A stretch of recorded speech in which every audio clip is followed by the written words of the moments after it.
His voice right back to him. Things are calming down a bit, not out of the woods in some spots, but much more volatile earlier tonight. Oh, it certainly was. And, you know, when we were looking at this earlier this afternoon at 5 and 6, this is kind of what we were concerned about, the fact that we knew that if storms could get going, then they could be capable of producing tornadoes and be quite intense. And they finally got going, and that's kind of where we landed here this evening. Fortunately, even as radar right now is still ugly, we are beginning to see things wind down. And I use that in the general sense, in the sense that the severe component of a lot of what has happened tonight is really quickly beginning to fade away, okay? And I'll point first things first out by this right here. You see this faint green line? I've talked about this several times. This is an outflow boundary, or what we call rain-cooled air that emanates out from the storms. Now, when this precedes the storms and gets so far ahead of them, well, usually what that means is that the storms, like you see now, are behind it. They pose a minimum severe risk. That's not to say they can't have any, but that means that they're kind of being choked off from the better fuel a little bit. So what they will do, though, is produce just tremendous amounts of lightning and heavy rainfall. So let's start in on the radar tour, Allison. Let's go from west to east here. Start first into Highland County, and we'll work our way back. A flood threat is most certainly evolving for our area, though. And that's what I'm concerned about. Right now, out here in Highland County, heavy rain, maybe some gusty winds heading towards Marshall, for example, the Rainsboro community. But none of this is severe. It's looking a lot more ragged than it did earlier this evening. Probably some 30, 40 mile an hour wind gusts with that. Slide you south, and let's go west. Take you through parts of Brown, Claremont counties. Heavy rainfall out here, thunder and lightning. But again, see this green line preceding the thunderstorms? That lets me know that these storms are probably getting choked off from the better fuel, okay? So while they are still rough in the sense that they're noisy and, you know, they're brightening the skies and heavy rainfall, it doesn't have the wind or tornado threat with it. All right, go back to the west now across the metro, and look at this right here.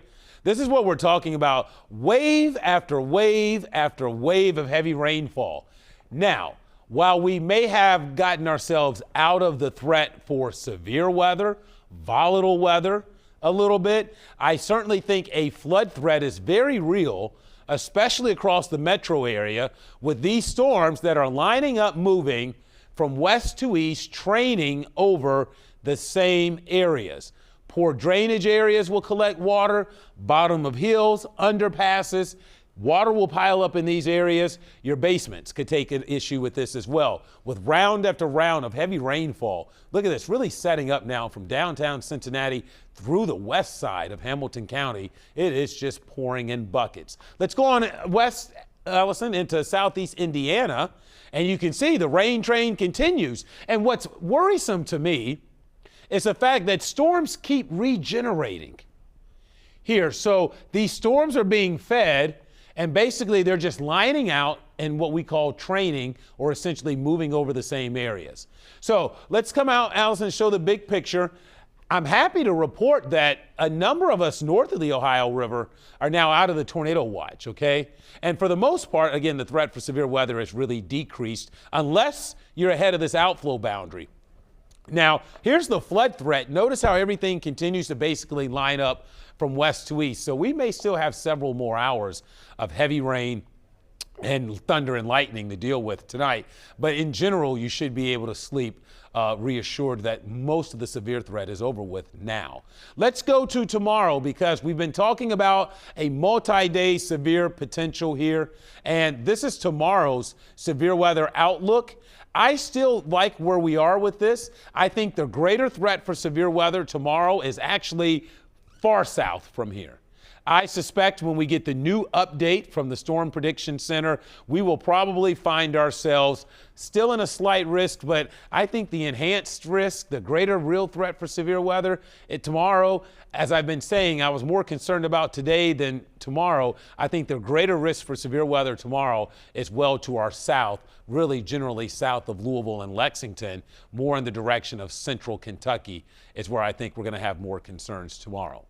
So here we are. Futurecast not really doing the best of jobs with these storms, because look where they have them. It's actually way down here now. But the general theme is for these showers and storms to get out of here after midnight. We'll probably wake up to partly cloudy skies in the morning. Tomorrow looks like a beautiful day during the day. And then as we get into tomorrow evening, watch what happens.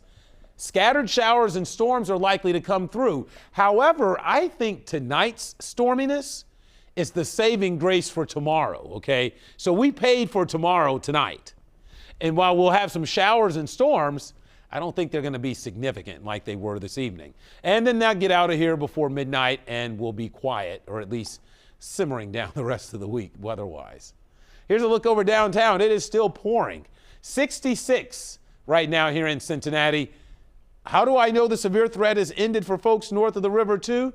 Look at the winds. They're out of the north. So we've seen a shift in the wind direction.